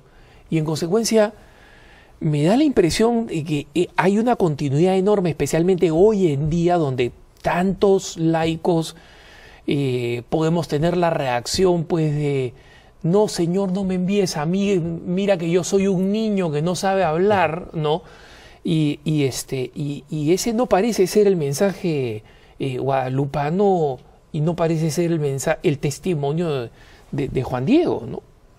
Hago referencia al Génesis, cuando la serpiente del mal toca el corazón humano, lo primero que le pone es miedo, es temor a Dios. Es pensar que viene a agredirnos, a hacer competencia, a hacer exactamente lo que no es Dios. Y cómo estos se esconden. Y prácticamente se lo dice Adán a Dios, te tuve miedo y me escondí. Ese es digamos, el meollo, el punto de donde sale todo lo demás. Le tengo miedo al hermano porque me agrede su presencia. Le tengo miedo porque si él crece más me hace sombra. Le tengo miedo, es el miedo lo que nos destruye a los demás. Por eso la Virgen de Guadalupe, el mensaje que retoma los papas Juan Pablo II, Benedicto XVI, Francisco, como muy bien decías, es precisamente tocando ese punto. No tengas miedo, y mucho menos de Dios, que es la plenitud. Es el amor total, es lo que tú tanto anhelas. Por eso, incluso haciendo referencia con los indígenas, y que seguramente sustentó a Juan Diego, es aquello que ya comenzamos a iniciar a decir, pero yo quisiera decirlo completamente, como los indígenas papás le decían a sus hijos chiquitos, y viene en referencia de esto, les decían así: Socoyotito mío, socoyotita mía, el nacido de mí, mi hechura humana, tú eres mi collar de piedras finas, mi plumaje de quetzal. Pórtate bien, sé honesto, sé verdadero, sé un solo rostro, un solo corazón. Ten siempre presente en tu mente y en tu corazón que tú eres mi sangre, tú eres mi color. Ten siempre presente en tu mente y en tu corazón que tú eres mi imagen, en ti está mi pintura. Cualquiera que te vea a ti, me estará viendo a mí. Es algo precioso que decían los indígenas a sus hijos chiquitos. Es exactamente Dios con nosotros.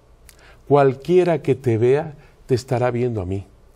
Y si tú tienes mi ser, mi presencia, mi persona en tu corazón, nada te puede apartar, nada te puede herir, nada te puede destruir. Al contrario, y precisamente de ahí viene esto que dice la Virgen de Guadalupe: ¿no soy acaso la fuente de tu alegría?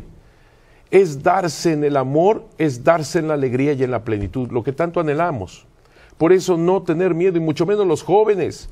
Como decíamos, este joven que se quería hasta suicidar, y cuántos jóvenes teniendo quizás no solamente salud, sino hasta muchos bienes materiales, tratan de suicidarse porque no encuentran la verdadera plenitud, que no entienden que es precisamente darse a los demás en el amor, sin ningún temor y con toda esa alegría que Dios te da. Por eso es un mensaje tan actual que están tomando los santos padres, para darnos, santos padres, lo digo con toda, subrayado, porque uno más santo que el otro, qué barbaridad. Tenemos una iglesia católica, donde estos santos padres nos están diciendo con toda fuerza de no tener miedo, abrir las puertas a Jesucristo, que Él entre hasta lo más profundo del corazón, y es amando y sirviendo a los demás. Monseñor, un tema que me gustaría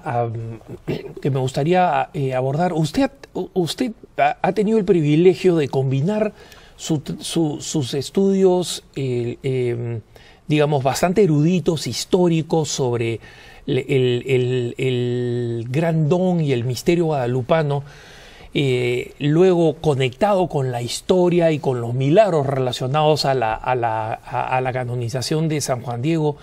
Yo no conocía los detalles dramáticos, pero enormemente emblemáticos del milagro que lleva a la canonización de San Juan Diego, porque involucra a un joven, y a un joven desesperado, que es una especie de emblema, sí, de la juventud de hoy, sí, ¿no?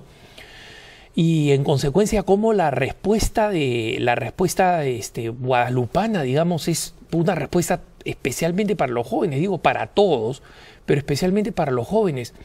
Al mismo tiempo, usted ha combinado un trabajo pastoral constante. Está usted en contacto con fieles, con personas. Digamos, nosotros sabemos, y usted lo ha dicho en los programas anteriores, el que convierte los corazones es el Señor. Él es el dueño de los corazones. Sin embargo, lo hace a través de una madre llena de ternura que nos sirve, digamos, de puente de regreso a casa, que es la casa del Señor. ¿Tiene usted recuerdos o anécdotas o ejemplos de conversiones que podríamos llamar, toda conversión es a Jesús, pero conversiones que podríamos llamar guadalupanas, de personas que digamos, alejadas de la fe, o incluso contrarias a la fe, o fóbicas a la fe, o desilusionadas, han encontrado en el encuentro personal con la Virgen de Guadalupe, a veces a la vuelta de la esquina, es decir, de formas completamente inesperadas, haber recuperado la esperanza y el amor al Señor y el celo apostólico? Hay muchos ejemplos que yo he vivido de gente que no tiene un bebé, que hablamos, que oramos, que le pedimos a la Santísima Virgen de Guadalupe, y tienen este don maravilloso de recibir la vida.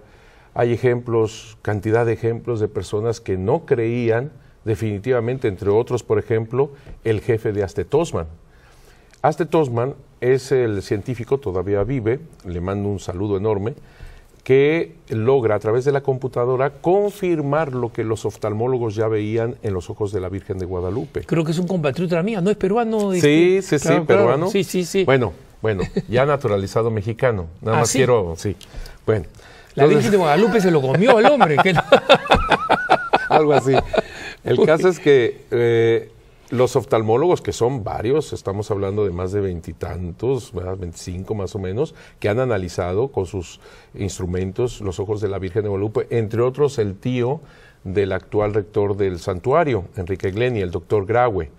Él firma la inspección que hace a los ojos de la Virgen de Guadalupe, y es muy curioso porque En un momento dado que está analizando los ojos, se le olvida que está viendo la imagen de la Virgen de Guadalupe y dice él, lo escribe, lo firma, dice que en su mente cruzó el decirle, a ver, haga hacia arriba sus ojitos, o sea, hasta que recupera ahora sí que el sentido, pues ¿cómo? De lo humano, entre comillas, ¿verdad? Que está viendo. O sea, quería pedirle a la Virgen como doctor, ahora levanta sí, los ojitos para... De un momento. Entonces, ahí están firmados muchos de los doctores que han analizado esto, ven la ley de Purkinje-Sassoon, que significa que las imágenes se reflejan en el primer lente que tenemos y en el segundo lente que tenemos están de cabeza estas mismas imágenes. Esa es la ley Purkinje-Sassoon. Personas que son capacitadas, doctores de lo mejor y firmando todo esto. Bien. El doctor Aste Tosman hace este experimento con los ojos de la Virgen, pero a través de la computadora. Y él ve estas imágenes. Quiero subrayar una cosa. Yo sí entiendo a las personas que ven de repente imágenes con estas un poco desenfocadas y grises y le ponen, según la fantasía, la imaginación. Aquí hay que irse con calma, porque yo soy muy, en este sentido me voy con mucha prudencia. Lo de los ojos de la Virgen de Guadalupe es que se reflejan estos seres humanos, pero no en un solo ojo, sino en los dos. Y se empalman las imágenes de los dos ojos, una manera impresionante, porque no estamos hablando entonces de una fantasía que alguien haya tenido y ver imágenes humanas, sino que al tomar un ojo, con lo esférico del ojo, la luz y sombra distinto, la inclinación de la imagen, y tomar las imágenes del otro ojo, y ponerlas en medio es donde empalman las imágenes. Es algo sorprendente, de veras. Bueno, el doctor José Luis Martínez Negrete no creía en lo que veía Aste Tosman y se burlaba de él, era el jefe. Y la esposa de Martínez Negrete le dijo, ¿cuál es tu miedo? ¿Por qué no haces el experimento como lo hace José Aste Tosman? A ver, si es un fraude, lo decimos al mundo entero. Y si no, la esposa, ¿eh? Así que hace el experimento. Y si no, le dejó la pregunta así, la interrogante. Ajá, y si no, vago. Ajá. Y entonces hizo el experimento, nos vino a ver, yo tengo grabada esta conversación, en donde nos dice, padre, no me pregunte ni cómo, ni cuándo, ni quién. Pero ahí, en esos ojos, hay reflejos humanos. Es impresionante. Claro, se convirtió el jefe de Aste Tosman. Pero quisiera decir también otra anécdota que a mí me pasó y que me parece que puede ayudar a mucha gente, porque me parece una gran responsabilidad tener este tesoro, enorme responsabilidad. Yo estaba tratando de aprender un poquito inglés para poder hablar de la Virgen de Guadalupe en inglés. Y gracias a los Caballeros de Colón, que les mando un abrazo enorme, porque los Caballeros de Colón hacen un ministerio, un servicio impresionante al señor Carl Anderson, es guadalupano, americano, guadalupano, y bueno, somos hermanos. El caso es que ellos me ayudaron para ponerme profesores para poder aprender inglés. Y mis profesores, uno judío y otro hermano protestante. Yo les decía que en México somos el 85% católicos, pero el 100% guadalupanos. Yo lo decía con mucho, ¿no? Me llenaba la boca. El caso es que el hermano protestante, mi profesor, en buen plan, no en mal plan, en buen plan, me presentó un escrito del periódico, un periódico norteamericano donde venía artículos sobre México, para que yo leyera mejor, para que pronunciara mejor, para que yo entendiera mejor el inglés. Y cuando trato de leer aquello en lo mejor que podía de pronunciación, comienzo a leer cómo habían secuestrado a un niño de 8 años. Gente de un mercado sobre ruedas, como decimos, de un mercado, y que lo habían secuestrado los mismos del mercado, sus compañeros de venta comercial. Habían secuestrado a su niño. Y cómo les exigían tanto dinero que los pobres papás tuvieron que vender todo, quebraron todo por tener el dinero para estos salvajes, porque no sé cómo llamarlos, la verdad, porque inyectaron ácido directamente al niño para matarlo inmediato. Yo trataba de leer eso. Y llegó un momento en que yo me acordaba de lo que les había dicho a mis profesores y quería tragarme en ese momento mis palabras al decir que el 100% éramos guadalupanos. Me los quería tragar. Porque alguien que ha recibido el tesoro de la Virgen de Guadalupe y todo este mensaje y toda esta inculturación, no podemos llamarnos guadalupanos si no actuamos como tales. Porque si no, eso se vuelve hipocresía. No podemos llamarnos, somos el 85% católicos, 100% guadalupanos. Tenemos que vivir como tales. Y esta es la invitación llena de maternal ternura y de alegría de parte de la Virgen de Guadalupe. Tenemos una responsabilidad enorme. La conversión, esto que tú me dices, tiene que llegar hasta lo profundo del corazón de todos aquellos que incluso nos llamamos guadalupanos. Tiene que tocar hasta lo más profundo del alma para que nosotros actuemos como tales.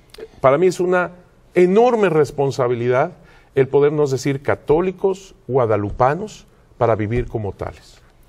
Y de esta forma definitivamente ayudar a cambiar el mundo, porque de eso se trata, es decir, de que nuestra coherencia sea un testimonio que no solamente nos permita vivir la vida cristiana hacia la buena relación con Dios de una forma individual, digamos, o dentro de una comunidad limitada, porque el misterio guadalupano, como usted, como lo conocemos, pero además como usted muy ricamente nos los ha descrito en los programas anteriores, y dicho sea de paso, los que no han visto los programas anteriores con Monseñor como el experto que es, vayan por favor a la página de EWTN en español en YouTube, la sección youtube.com/EWTN español, y ahí están los programas anteriores de Cara a Cara. Monseñor Chávez ha venido explicando cosas maravillosas en los dos programas anteriores, pero una de las cosas que usted explicaba es la explosión evangelizadora colosal que tuvo el fenómeno o el misterio guadalupano, el casi 500,000 de personas de las etnias locales que estaban pidiendo el bautizo, que luego querían la confirmación, y cómo nos contaba el esfuerzo de confirmar es lo que le termina costando la vida al mismo obispo Zumárraga que de Dios goce, ¿no? La fatiga de ir a...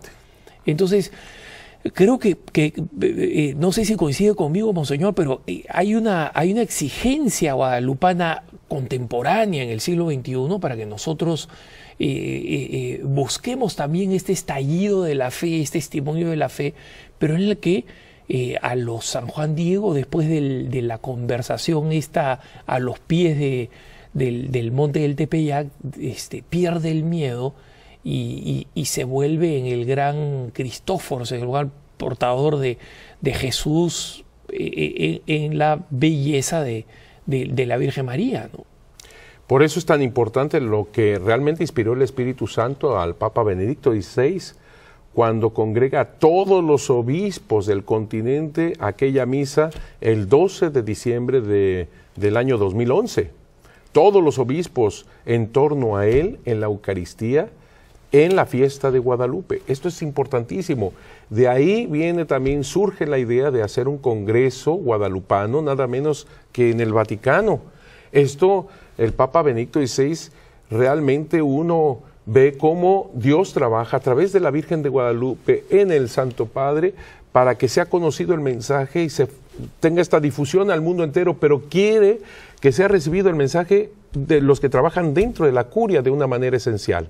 Es curia vaticana, que son los máximos expertos, aquellas personas que tienen un estudio concienzudo de todo y cómo es recibido todo este mensaje dentro de este congreso que se celebró nada menos que el 12 de diciembre del año 2012, cuando se decía que el mundo se iba a terminar, se iba a acabar, pues el Santo Padre pone aquella que es la estrella de la nueva evangelización. Y entonces se hace este congreso, gracias también al presidente de la CAL, de la Comisión para América Latina, el señor Ouellet, gracias al secretario ejecutivo, el señor Carriquiri. Gracias a tantos y tantos que intervinieron en esto y gracias a tantos obispos y tantos laicos que estuvieron en ese momento, se hizo este congreso. Realmente fue impresionante. Para mí me dejó, es un parteaguas para mí también personal. Y ahora se está viendo que posiblemente, ya no posiblemente, quítale esa palabra, porque acabo ahora sí que de estar en esa reunión y ya es una cosa concreta, en noviembre próximo, mediados de próximo noviembre de este año 2013, se tendrá un congreso guadalupano, invitados todos los obispos en la Basílica de Guadalupe. Imagínate. Monseñor, una cosa maravillosa que aconteció en ese evento en el Vaticano el año pasado. ¿Tú estuviste, es que, así es, tuve la bendición de estar.